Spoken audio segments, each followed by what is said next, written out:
All right, Lucas, you're back. Second fight since Bellator returned from the COVID break. Talk to me about how you're feeling coming into this one, man. Feeling good, man. Feeling good. The quarantine's annoying when I get here, but I understand that it's something you have to do. I feel good. I had a good camp.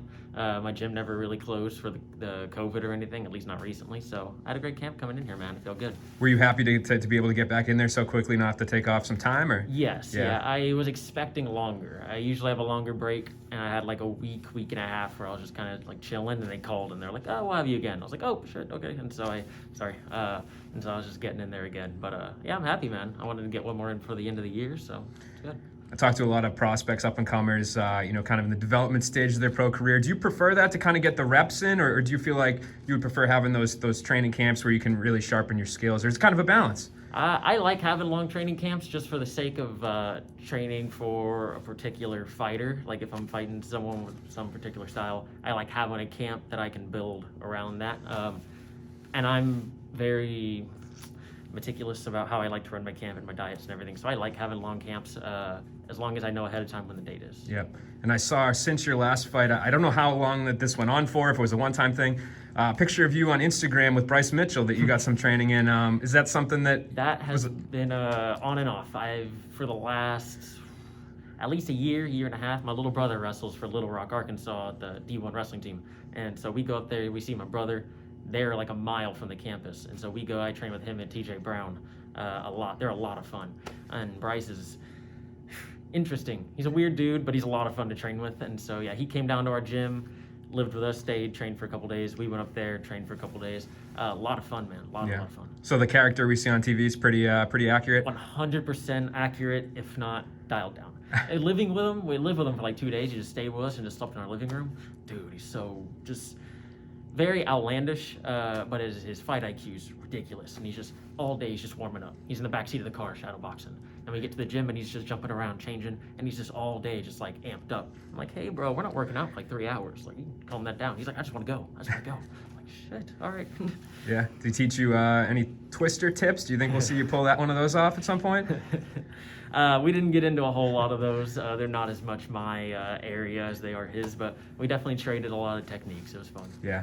And this opponent that you're facing here, he's a 10-fight pro veteran. He's got more experience than the other guys that you fought. Do you feel like it's a step up? Do you feel like it's the right step up? Not even necessarily that's a step up, but I like the body change. He's drastically different from the last almost everyone that I've fought. They list him as 5'8". I was talking to him yesterday, actually. 5'6", the very most. A little short, just jacked, like little bulky dude. And obviously very athletic, but built very differently from everyone else I've fought, physically and stylistically. So I like it. I wouldn't even necessarily say it's a step up, no disrespect to him. But I like the style change. Yeah, and they always say like there's no substitute for experience, but at 20, you're doing something right being in Bellator with an undefeated record, taking on 10-fight guys. So what do you think it is that's been able to allow you at such a young age to get this far? Is it a mental thing, a physical thing? I would lean more towards a mental thing than a physical thing. Like, not to say that I'm not in shape, but I wouldn't say I've been stronger than even the last couple of guys I fought. I think technically I'm better, and it played out how I expected it to play out, and like totally like respectfully to them and to my game. But yeah, I mean, I've been training a long time. I was training while I was a kid. I've been training since like 11 all the way up to 20 now. This December will be 9 years, and so man, just a lot of technical training. And what's the road?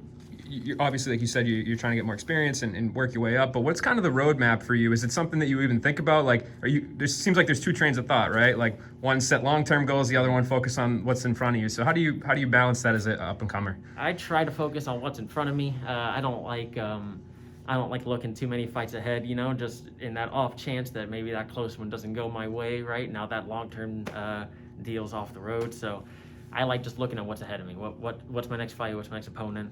What's the next date?